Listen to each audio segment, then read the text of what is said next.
the death toll for the storm that hit the Caribbean and east coast of America and Canada has continued to rise.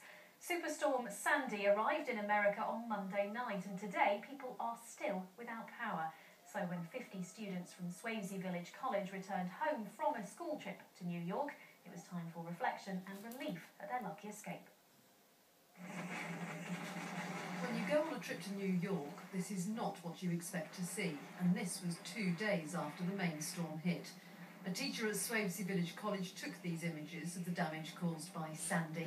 While many have died or have horror stories to tell, the group from Cambridgeshire were among the lucky ones. We went out the next day and there was quite a lot of wind and the blown leaves and stuff across things, and there were some smashed windows and bike poles lying over, and trees had fallen down in Central Park. What do you think?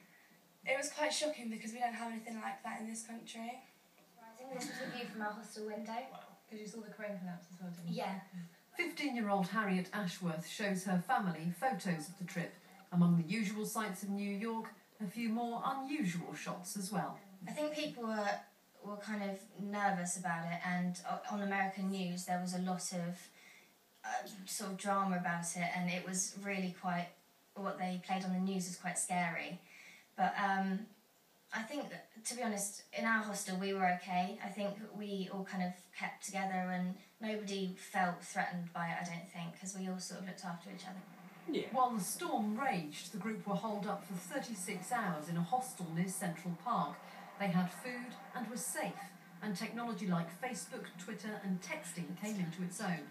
But for Harriet's dad, watching the news unfold back home, it was still a trying time.